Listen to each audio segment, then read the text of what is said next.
Hello, hello, beautiful listener.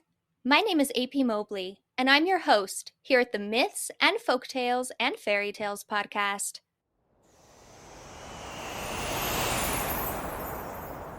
I'm also the author of dark fantasy inspired by mythology, so if you ever wanted to check out my books, I'd really appreciate it.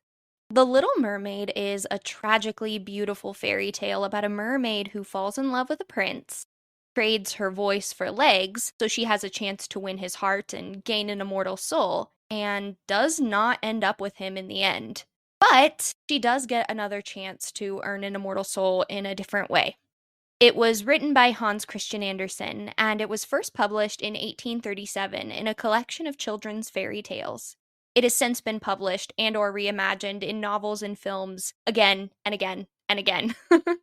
And while mermaids are a common creature in the mythology and folklore of many regions from around the world, when someone says mermaid, I think most people immediately think of either Disney's interpretation of the story or of Hans Christian Andersen's original story. As for me, I'm firmly in camp Hans Christian Andersen's original story. I mean, I do love the Disney version, and I grew up watching it, but it doesn't hit you in the feels quite as hard as the original fairy tale does. The first time I read a version of The Little Mermaid that was faithful to the original story was in the second grade. I remember it vividly. It was in my teacher's classroom library, and it was a retelling written by Deborah Hautzig and illustrated by Darcy May. I actually read that book so much that at the end of the school year, my wonderful, kind, amazing second grade teacher gave it to me and encouraged me to keep reading. I still have it. I'm looking at it right now. And I'll include a link to where you can get your own copy in the description if you're interested in doing so. The illustrations really are beautiful. And it's a great introduction to the original story for young children who aren't ready for the full fairy tale yet. But yeah, I read the story by Hans Christian Andersen a few years after reading the Deborah Hautzig retelling, and it's been my favorite fairy tale ever since. Actually, I'd go so far as to say that the original manuscript is one of my favorite books, period. And, for reference, my other favorite books are Jurassic Park by Michael Crichton and Lost Gods by Brom, both of which are absolute tomes. I mean, their word counts are massive, around 130,000 words each. But The Little Mermaid, this itty bitty 9,000 word fairy tale, has had just as big of an impact on me as those stories have. I blame The Little Mermaid for my fondness of stories with sacrifice and unrequited love, and to this day, I cry reading the ending. It's for all of these reasons that I don't want to just summarize The Little Mermaid. I feel like a condensed version of the story is not going to do it the justice it deserves. So, instead of simply summarizing the original fairy tale, I've decided to read it aloud for this episode. If you've read it before, I hope you still enjoy this read aloud. And if you haven't read it before, I hope you end up loving it as much as I do. Here we go. Far out in the ocean, where the water is as blue as the prettiest cornflower, and as clear as crystal, it is very, very deep. So deep indeed that no cable could fathom it. Many church steeples, piled one upon another, would not reach from the ground beneath to the surface of the water above. There dwell the Sea King and his subjects. We must not imagine that there is nothing at the bottom of the sea but bare yellow sand.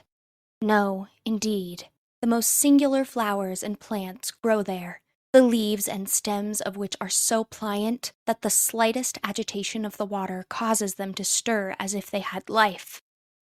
Fishes, both large and small, glide between the branches, as birds fly among the trees here upon land.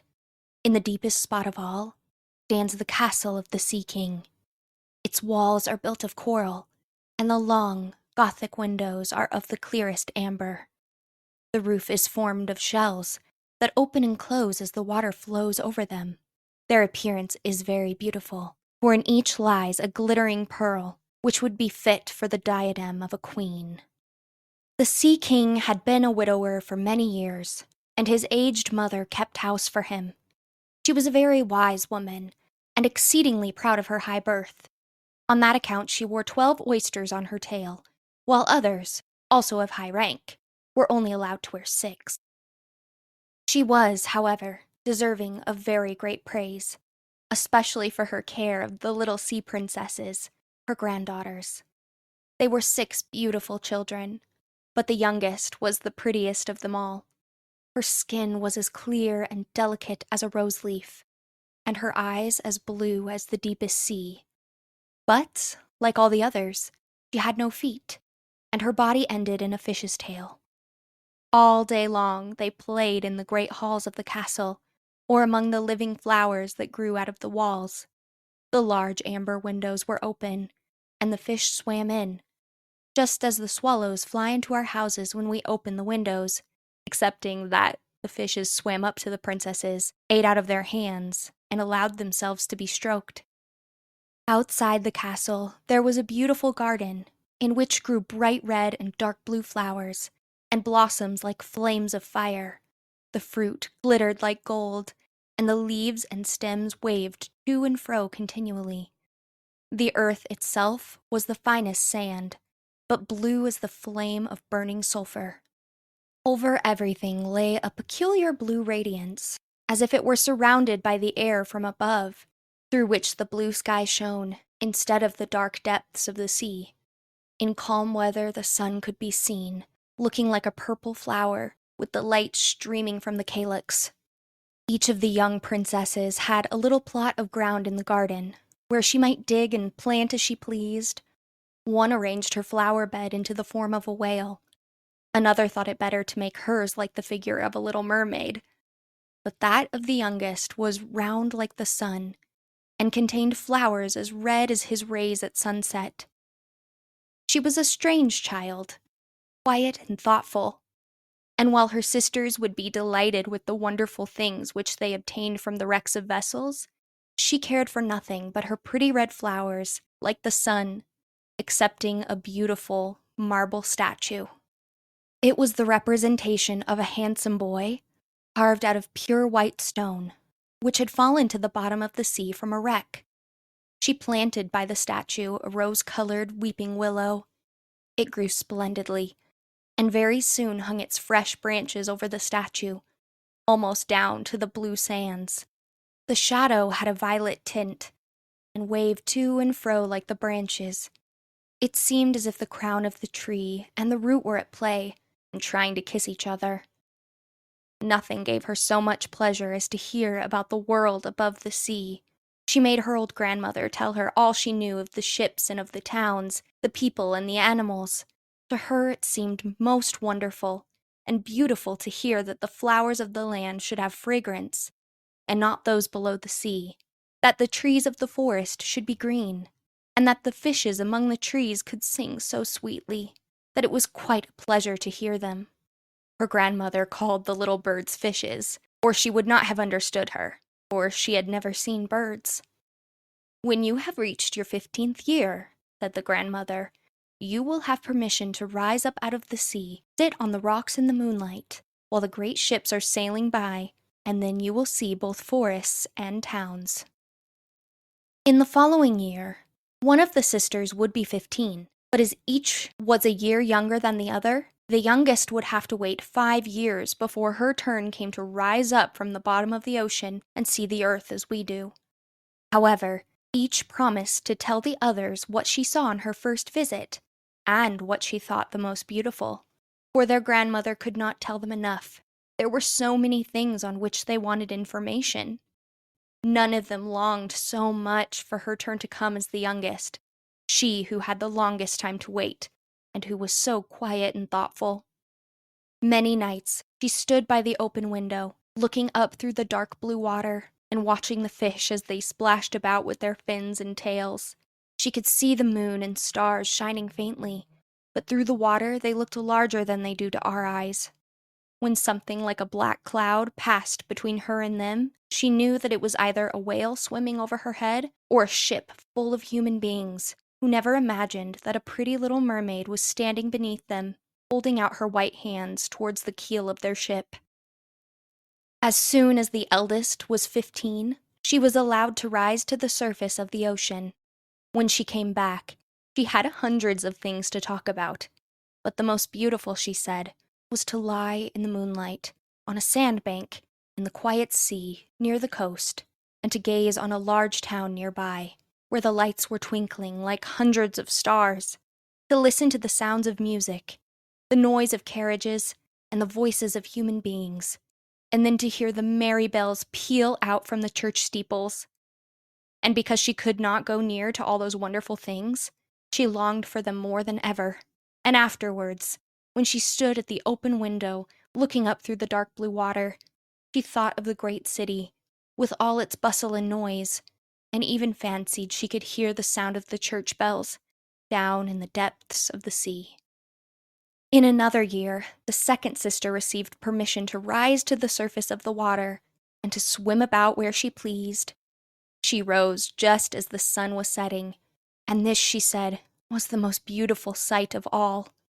The whole sky looked like gold, while violet and rose-colored clouds, which she could not describe, floated over her, and, still more rapidly than the clouds, flew a large flock of wild swans towards the setting sun, looking like a long white veil across the sea.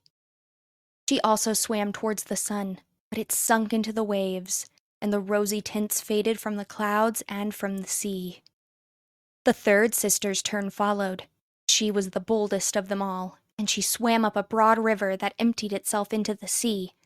On the banks, she saw green hills covered with beautiful vines.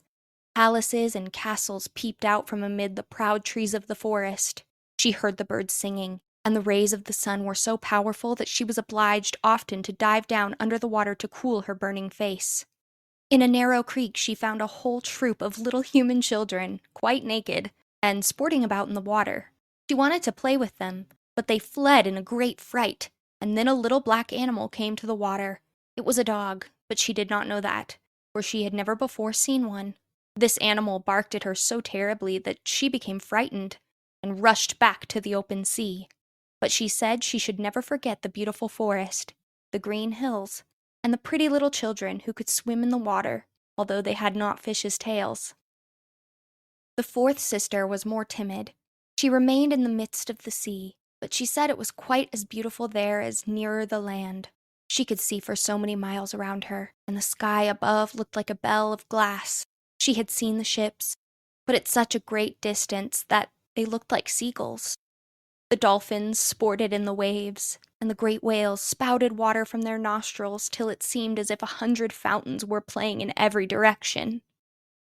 The fifth sister's birthday occurred in the winter, so when her turn came, she saw what the others had not seen the first time they went up. The sea looked quite green, and large icebergs were floating about, each like a pearl, she said, but larger and loftier than the churches built by men. They were of the most singular shapes, and glittered like diamonds. She had seated herself upon one of the largest, and let the wind play with her long hair, and she remarked that all the ships sailed by rapidly and steered as far away as they could from the iceberg, as if they were afraid of it.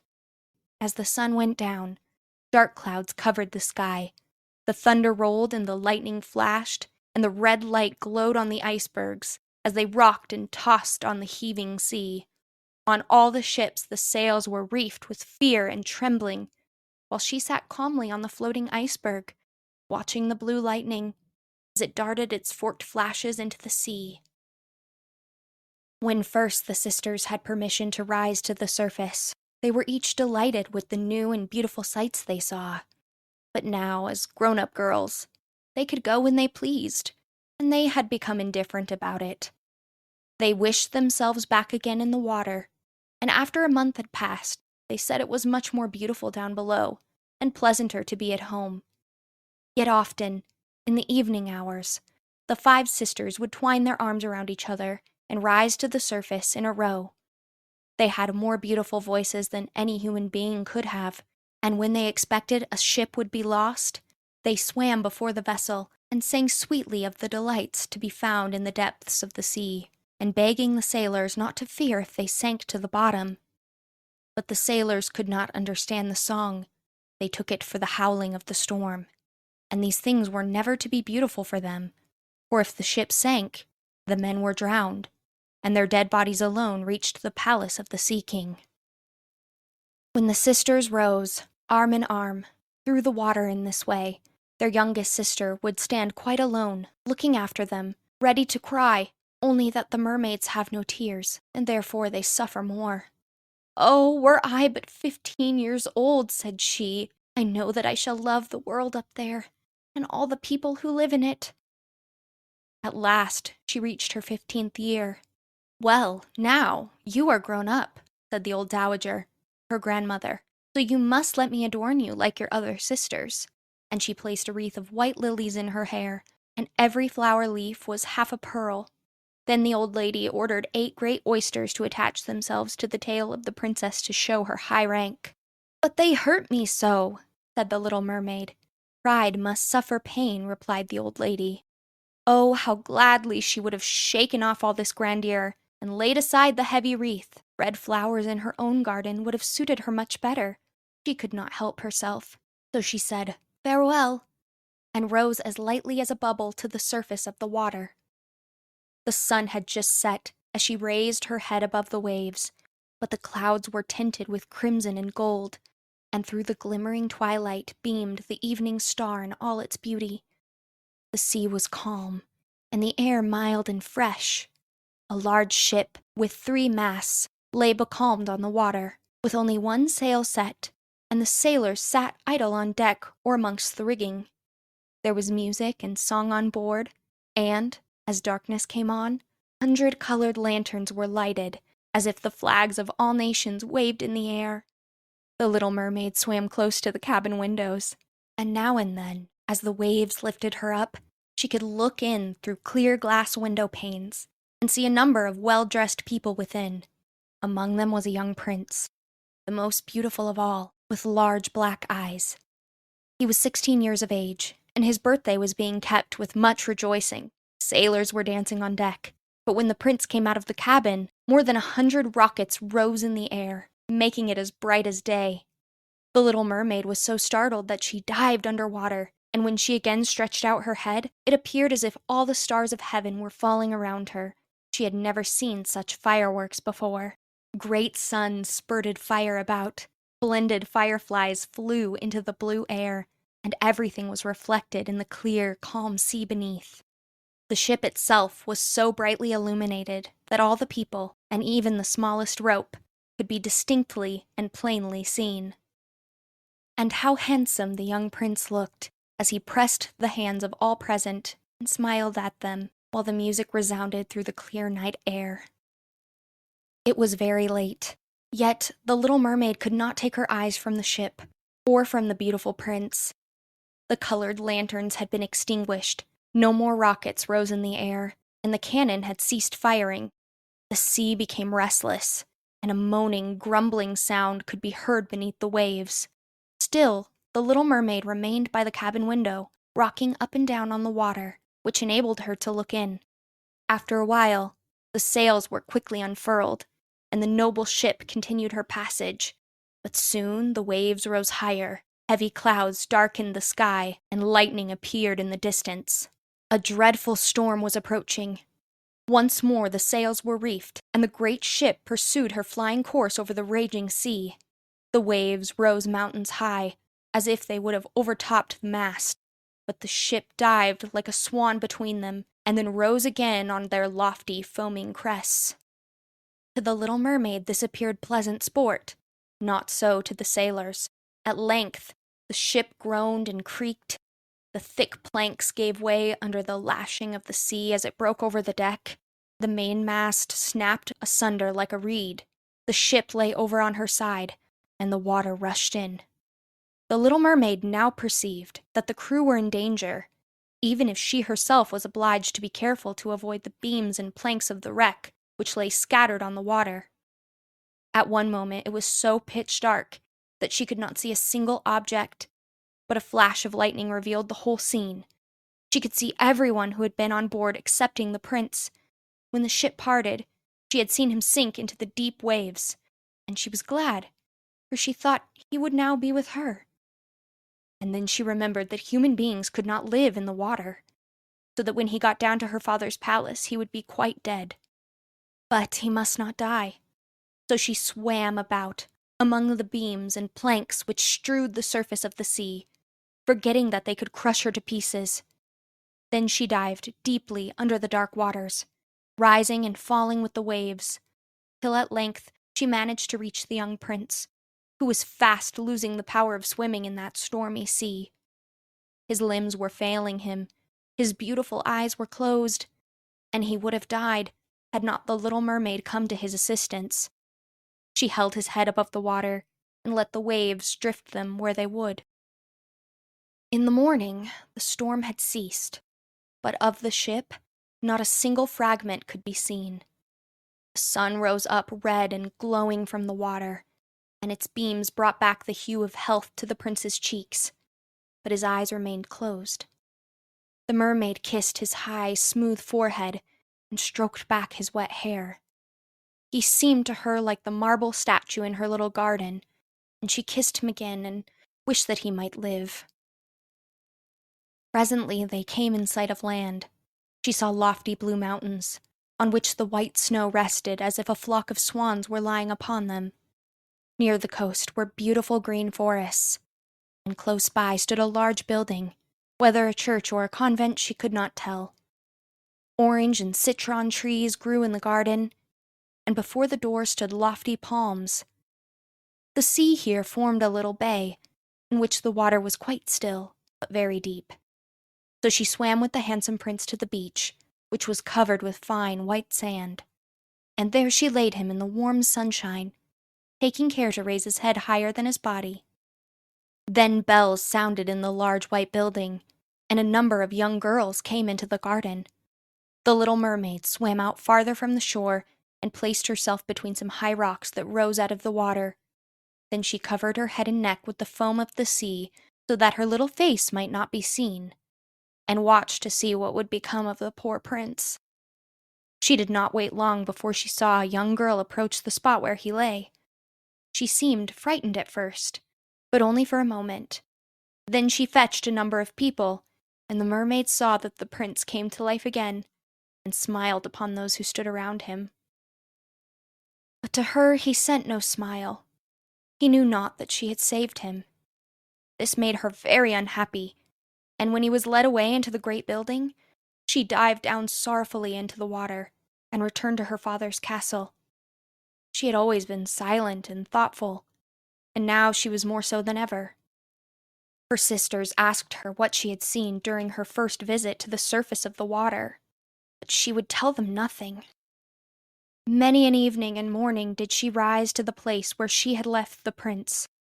She saw the fruits in the garden ripen till they were gathered, the snow on the tops of the mountains melt away, but she never saw the prince, and therefore she returned home, always more sorrowful than before.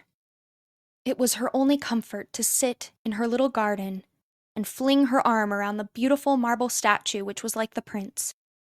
But she gave up tending to her flowers, and they grew in wild confusion over the paths, twining their long leaves and stems round the branches of the trees, so that the whole place became dark and gloomy. At length, she could bear it no longer, and told one of her sisters all about it. Then the others heard the secret, and very soon it became known to two mermaids whose intimate friend happened to know who the prince was.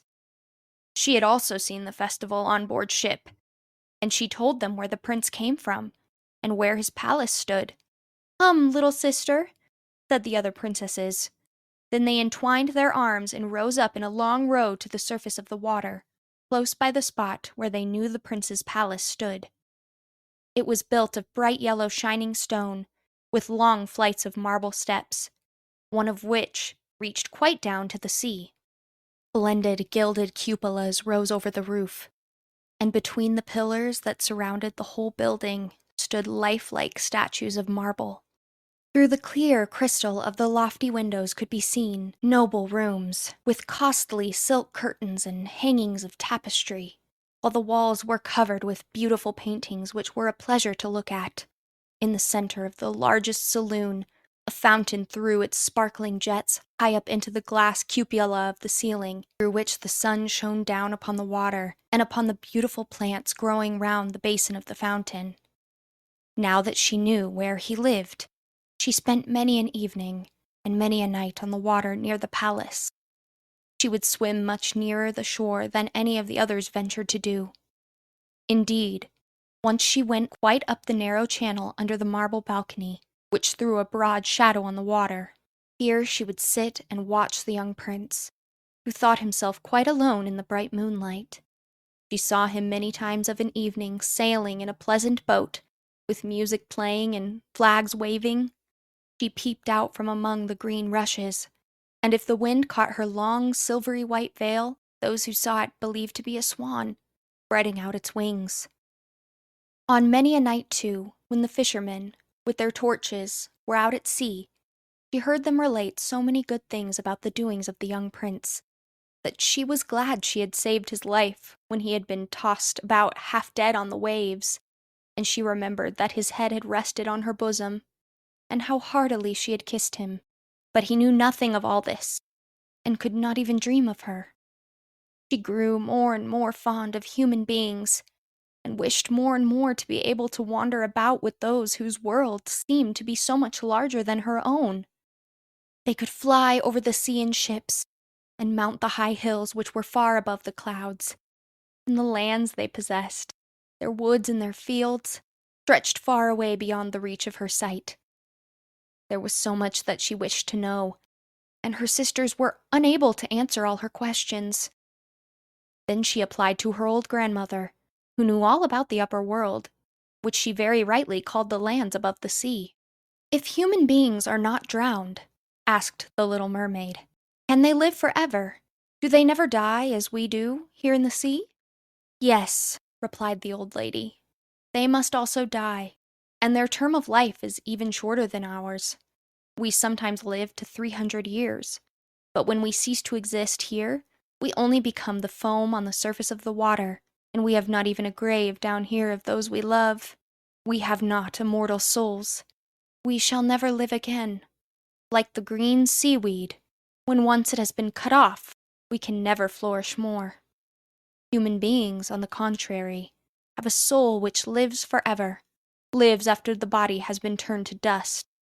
It rises up through the clear, pure air beyond the glittering stars. As we rise out of the water and behold all the land of the earth, so do they rise to unknown and glorious regions which we shall never see." "Why have not we an immortal soul?" asked the little mermaid mournfully. "I would give gladly all the hundreds of years that I have to live, to be a human being only for one day, and to have the hope of knowing the happiness of that glorious world above the stars." "You must not think of that," said the old woman. "We feel ourselves to be much happier and much better off than human beings." "So I shall die," said the little mermaid, "and as the foam of the sea I shall be driven about, never again to hear the music of the waves, or to see the pretty flowers nor the red sun. Is there anything I can do to win an immortal soul?" "No," said the old woman, "unless a man were to love you so much that you were more to him than his father or mother, and if all his thoughts and all his love were fixed upon you, and the priest placed his right hand in yours, and he promised to be true to you here and hereafter, then his soul would glide into your body, and you would obtain a share in the future happiness of mankind. He would give a soul to you, and retain his own as well. But this can never happen. Your fish's tail, which amongst us is considered so beautiful, thought on earth to be quite ugly. They do not know any better, and they think it is necessary to have two stout props, which they call legs, in order to be handsome." Then the little mermaid sighed, and looked sorrowfully at her fish's tail. "Let us be happy," said the old lady, "and dart and spring about during the 300 years that we have to live, which is really quite long enough. After that we can rest ourselves all the better. This evening we are going to have a court ball. It is one of those splendid sights which we can never see on earth. The walls and the ceiling of the large ballroom were of thick but transparent crystal. Many hundreds of colossal shells, some of a deep red, others of a grass green, stood on each side in rows, with blue fire in them, which lighted up the whole saloon and shone through the walls, so that the sea was also illuminated. Innumerable fishes, great and small, swam past the crystal walls. On some of them, the scales glowed with a purple brilliancy, and on others they shone like silver and gold. Through the halls flowed a broad stream, and in it danced the mermen and the mermaids to the music of their own sweet singing. No one on earth has such a lovely voice as theirs. The little mermaid sang more sweetly than them all. The whole court applauded her with hands and tails, and for a moment her heart felt quite gay, for she knew she had the loveliest voice of any on earth or in the sea. But she soon thought again of the world above her, for she could not forget the charming prince, nor her sorrow that she had not an immortal soul like his. Therefore she crept away silently out of her father's palace, and while everything within was gladness and song, she sat in her own little garden, sorrowful and alone. Then she heard the bugle sounding through the water, and thought, "He is certainly sailing above, he on whom my wishes depend, and in whose hands I should like to place the happiness of my life. I will venture all for him, and to win an immortal soul, while my sisters are dancing in my father's palace, I will go to the sea witch, of whom I have always been so much afraid. She can give me counsel and help." And then the little mermaid went out from her garden, and took the road to the foaming whirlpools, behind which the sorceress lived. She had never been that way before. Neither flowers nor grass grew there. Nothing but bare, gray, sandy ground stretched out to the whirlpool, where the water, like foaming mill wheels, whirled round everything that it seized, and cast it into the fathomless deep. Through the midst of these crushing whirlpools the little mermaid was obliged to pass to reach the dominions of the sea witch. And also for a long distance the only road lay right across a quantity of warm, bubbling mire. Beyond this stood her house, in the center of a strange forest, in which all the trees and flowers were polypi, half animals and half plants. They looked like serpents, with 100 heads growing out of the ground. The branches were long, slimy arms, with fingers like flexible worms, moving limb after limb from the root to the top. All that could be reached in the sea they seized upon and held fast, so that it never escaped from their clutches. The little mermaid was so alarmed at what she saw that she stood still, and her heart beat with fear, and she was very nearly turning back. She thought of the prince, and of the human soul for which she longed, and her courage returned. She fastened her long flowing hair around her head, so that the polypi might not seize hold of it. She laid her hands together across her bosom, and then she darted forward as a fish shoots through the water, between the supple arms and fingers of the ugly polypi, which were stretched out on each side of her. She saw that each held in its grasp something, and it seized with its numerous little arms, as if they were iron bands, the white skeletons of human beings who had perished at sea and had sunk down into the deep waters. Skeletons of land animals, oars, rudders, and chests of ships were lying tightly grasped by their clinging arms. Even a little mermaid, whom they had caught and strangled, and this seemed the most shocking of all to the little princess. She now came to a space of marshy ground in the wood, where large, fat water snakes were rolling in the mire, and showing their ugly, drab-colored bodies. In the midst of this spot stood a house, built with the bones of shipwrecked human beings. There sat the sea witch, allowing a toad to eat from her mouth, just as people sometimes feed a canary with a piece of sugar. She called the ugly water snakes her little chickens, and allowed them to crawl all over her bosom. "I know what you want," said the sea witch. "It is very stupid of you, but you shall have your way, and it will bring you to sorrow, my pretty princess. You want to get rid of your fish's tail, and to have 2 supports instead of it, like human beings on earth, so that the young prince may fall in love with you, and that you may have an immortal soul." And then the witch laughed so loud and disgustingly that the toad and the snakes fell to the ground, and lay there wriggling about. "You are but just in time," said the witch, "for after sunrise tomorrow I should not be able to help you till the end of another year. I will prepare a draught for you, with which you must swim to land tomorrow before sunrise, and sit down on the shore and drink it.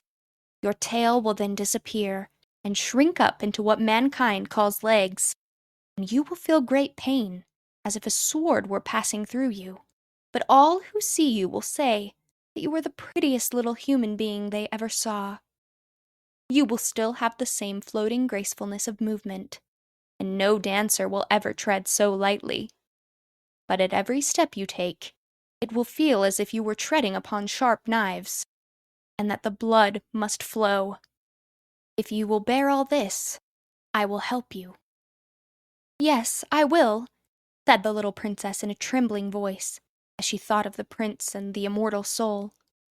"But think again," said the witch, "for when once your shape has become like a human being, you can no more be a mermaid. You will never return through the water to your sisters, or to your father's palace again. And if you do not win the love of the prince, so that he is willing to forget his father and mother for your sake, and to love you with his whole soul, and allow the priest to join your hands that you may be man and wife, then you will never have an immortal soul.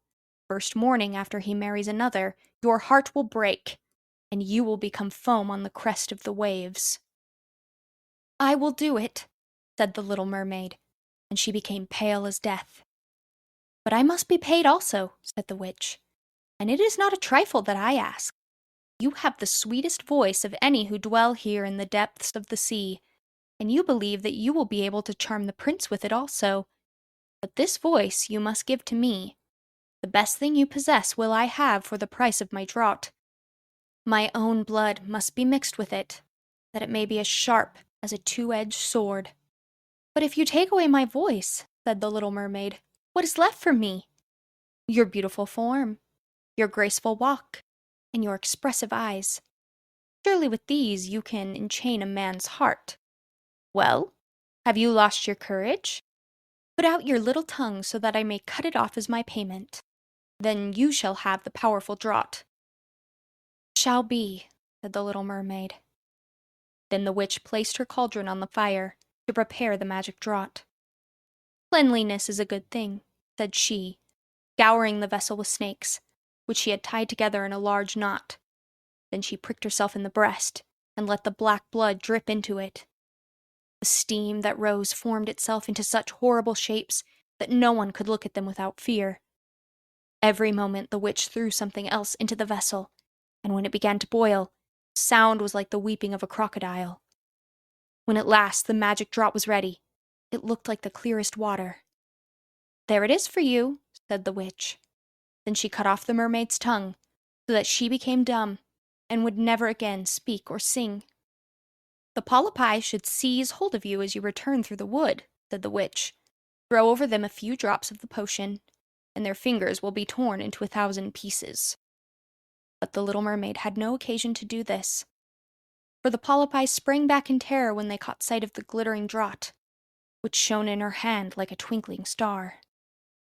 So she passed quickly through the wood and the marsh, and between the rushing whirlpools. She saw that in her father's palace the torches in the ballroom were extinguished, and all within asleep, but she did not venture to go into them, for now she was dumb, and going to leave them forever. She felt as if her heart would break.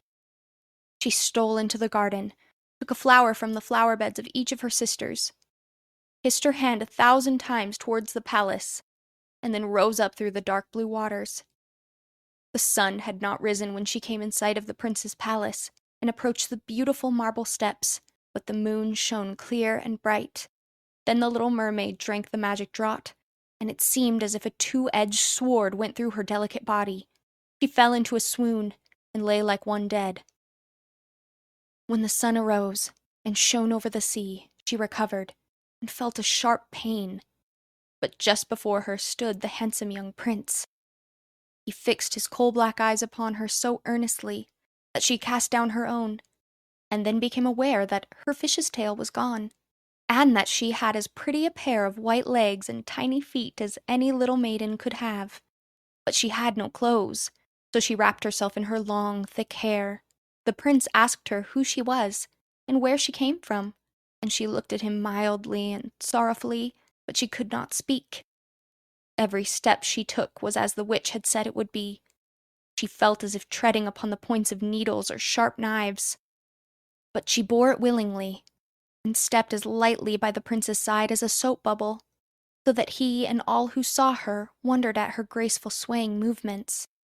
She was very soon arrayed in costly robes of silk, and was the most beautiful creature in the palace. But she was dumb, and could neither speak nor sing. Beautiful female slaves, dressed in silk and gold, stepped forward and sang before the prince and his royal parents. One sang better than all the others, and the prince clapped his hands and smiled at her. This was great sorrow to the little mermaid. She knew how much more sweetly she herself could sing once. The slaves next performed some pretty fairy-like dances, to the sound of beautiful music. Then the little mermaid raised her lovely white arms, stood on the tips of her toes, and glided over the floor, and danced as no one yet had been able to dance. At each moment her beauty became more revealed, and her expressive eyes appealed more directly to the heart than the songs of the slaves. Everyone was enchanted, especially the prince, who called her his little foundling, and she danced again quite readily, to please him, though each time her foot touched the floor it seemed as if she trod on sharp knives. The prince said she should remain with him always, and she received permission to sleep at his door, on a velvet cushion. He had a page's dress made for her, that she might accompany him on horseback. They rode together through the sweet-scented woods, where the green buffs touched their shoulders, and the little birds sang among the fresh leaves. She climbed with the prince to the tops of high mountains, and although her tender feet bled so that even her steps were marked, she only laughed, and followed him till they could see the clouds beneath them looking like a flock of birds traveling to distant lands. While at the prince's palace, and when all the household were asleep, she would go and sit on the broad marble steps, for it eased her burning feet to bathe them in the cold sea water, and then she thought of all those below in the deep. Once during the night, her sisters came up arm in arm, singing sorrowfully as they floated on the water. She beckoned to them, and then they recognized her, and told her how she had grieved them. After that, they came to the same place every night, and once she saw in the distance her old grandmother, who had not been to the surface of the sea for many years, and the old sea king, her father, his crown on his head. They stretched out their hands towards her, but they did not venture so near the land as her sisters did. As the days passed, she loved the prince more fondly, and he loved her as he would love a little child, but it never came into his head to make her his wife. Yet, unless he married her, she could not receive an immortal soul. And, on the morning after his marriage with another, she would dissolve into the foam of the sea. "Do you not love me, the best of them all?" the eyes of the little mermaid seemed to say, when he took her in his arms and kissed her fair forehead. "Yes, you are dear to me," said the prince, "for you have the best heart, and you are the most devoted to me. You are like a young maiden whom I once saw, but whom I shall never meet again. I was in a ship that was wrecked, and the waves cast me ashore near a holy temple, where several young maidens performed the service. The youngest of them found me on the shore and saved my life. I saw her but twice, and she is the only one in the world whom I could love. But you are like her, and you have almost driven her image out of my mind. She belongs to the holy temple, and my good fortune has sent you to me instead of her, and we will never part." "Ah, he knows not that it was I who saved his life," thought the little mermaid. "I carried him over the sea to the wood where the temple stands. I sat beneath the foam, and watched till the human beings came to help him. I saw the pretty maiden that he loves better than he loves me." And the mermaid sighed deeply, but she could not shed tears. "He says the maiden belongs to the holy temple. Therefore she will never return to the world. They will meet no more. While I am by his side and see him every day, I will take care of him and love him and give up my life for his sake." Very soon it was said that the prince must marry, and that the beautiful daughter of a neighboring king would be his wife, for a fine ship was being fitted out. Although the prince gave out that he merely intended to pay a visit to the king, it was generally supposed that he really went to see his daughter. A great company were to go with him. The little mermaid smiled and shook her head. She knew the prince's thoughts better than any of the others. "I must travel," he said to her. I must see this beautiful princess. My parents desire it. They will not oblige me to bring her home as my bride. I cannot love her. She is not like the beautiful maiden in the temple, whom you resemble. If I were forced to choose a bride, I would rather choose you, my dumb foundling." And then he kissed her rosy mouth, played with her long waving hair, and laid his head on her heart, while she dreamed of human happiness and an immortal soul. "You are not afraid of the sea, my dumb child," said he, as they stood on the deck of the noble ship which was to carry them to the country of the neighboring king. And then he told her of storm and of calm, of strange fishes in the deep beneath them, and of what the divers had seen there, and she smiled at his descriptions, for she knew better than anyone what wonders were at the bottom of the sea. In the moonlight, when all on board were asleep, excepting the man at the helm, who was steering, she sat on the deck, gazing down through the clear water. She thought she could distinguish her father's castle, and upon it her aged grandmother, with the silver crown on her head, looking through the rushing tide at the keel of the vessel. Then her sisters came up on the waves, and gazed at her mournfully, wringing their white hands. She beckoned to them, and smiled, and wanted to tell them how happy and well off she was. But the cabin boy approached, and when her sisters dived down, he thought it was only the foam on the sea which he saw. The next morning, the ship sailed into the harbor of a beautiful town belonging to the king whom the prince was going to visit. The church bells were ringing, and from the high towers sounded a flourish of trumpets. And soldiers, with flying colors and glittering bayonets, lined the rocks through which they passed. Every day was a festival. Balls and entertainments followed one another. But the princess had not yet appeared. People said that she was being brought up and educated in a religious house, where she was learning every royal virtue. At last she came. Then the little mermaid, who was very anxious to see whether she was really beautiful, was obliged to acknowledge that she had never seen a more perfect vision of beauty. Her skin was delicately fair, and beneath her long dark eyelashes, her laughing blue eyes shone with truth and purity. "It was you," said the prince, "who saved my life when I lay dead on the beach." And he folded his blushing bride in his arms. "Oh, I am too happy," said he to the little mermaid. "My fondest hopes are all fulfilled. You will rejoice at my happiness, for your devotion to me is great and sincere." The little mermaid kissed his hand, and felt as if her heart were already broken. His wedding morning would bring death to her, and she would change into the foam of the sea. All the church bells rung, and the heralds rode about the town proclaiming the betrothal. Perfumed oil was burning in costly silver lamps on every altar. The priests waved the censers, while the bride and bridegroom joined their hands and received the blessing of the bishop. The little mermaid, dressed in silk and gold, held up the bride's train. Her ears heard nothing of the festive music, and her eyes saw not the holy ceremony. She thought of the night of death which was coming to her, and of all she had lost in the world. On the same evening the bride and bridegroom went on board ship. Cannons were roaring, flags waving, and in the center of the ship a costly tent of purple and gold had been erected. It contained elegant couches for the reception of the bridal pair during the night. The ship, with swelling sails and favorable wind, glided away smoothly and lightly over the calm sea. When it grew dark, a number of colored lamps were lit, and the sailors danced merrily on the deck. The little mermaid could not help thinking of her first rising out of the sea, when she had seen similar festivities and joys, and she joined in the dance, poised herself in the air as a swallow when he pursues his prey, and all present cheered her with wonder.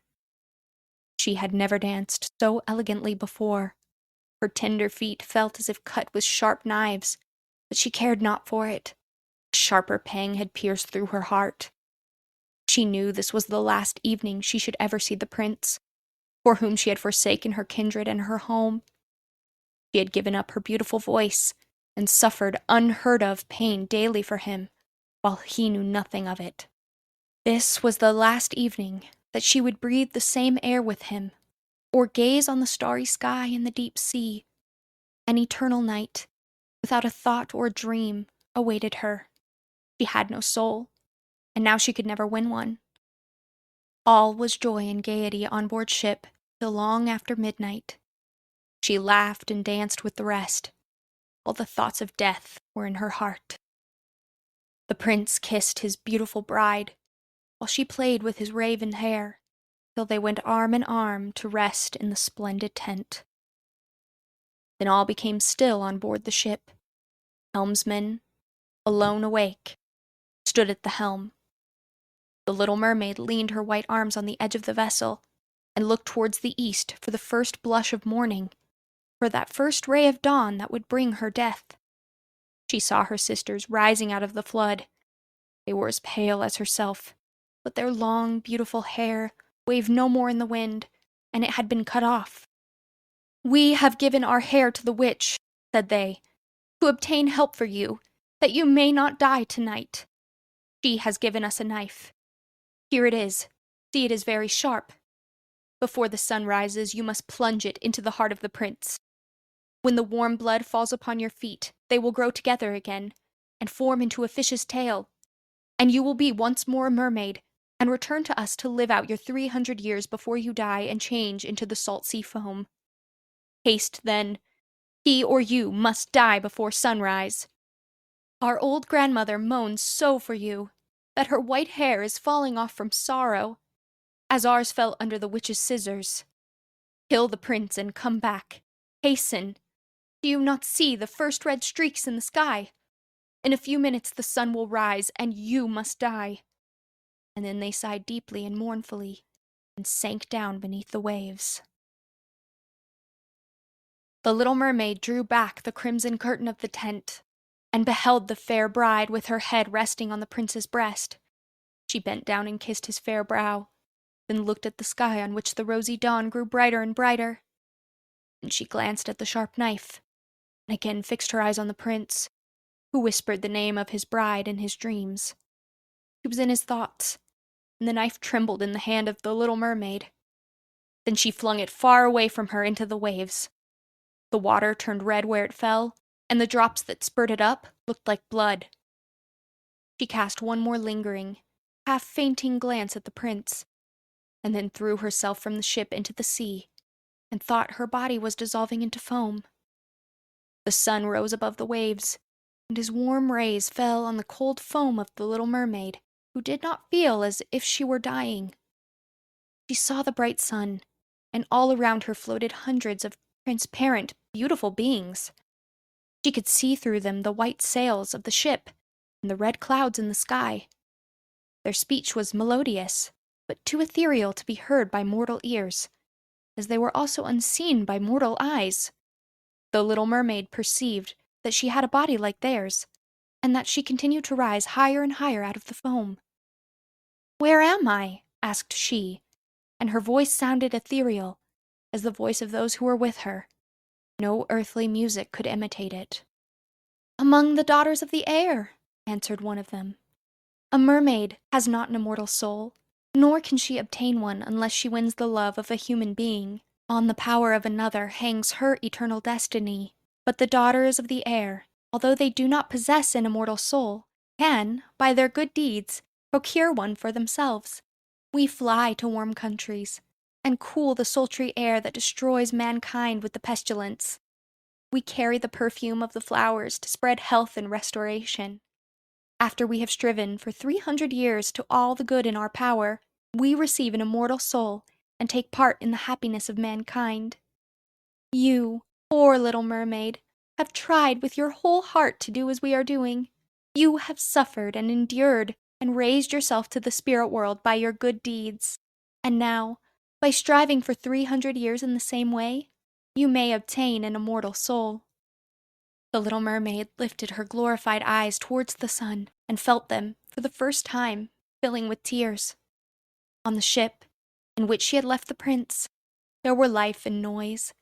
She saw him and his beautiful bride searching for her. Sorrowfully, they gazed at the pearly foam, as if they knew she had thrown herself into the waves. Unseen, she kissed the forehead of the bride, and fanned the prince. and then mounted with the other children of the air to a rosy cloud that floated through the ether. After 300 years, thus shall we float into the kingdom of heaven, said she, and we may even get there sooner, whispered one of her companions. Unseen, we can enter into the houses of men, where there are children, and for every day on which we find a good child, who is the joy of his parents and deserves their love, our time of probation is shortened. The child does not know, when we fly into the room, that we smile with joy at his good conduct, for we can count 1 year less of our 300 years. But when we see a naughty or a wicked child, we shed tears of sorrow, and for every tear a day is added to our time of trial. Before I go, I thought I'd let you know that if you're interested in reading my newsletter exclusive novella, Wrath of Persephone, the link to download it is in this episode's description. If you want more myths, folktales, and fairy tales, I've also included the link to my myths, folktales, and fairy tales blog in the description. Thank you so much for listening, and stay tuned for the 5th story that shaped me, a Jewish folktale called The Finger. I'll see you next time.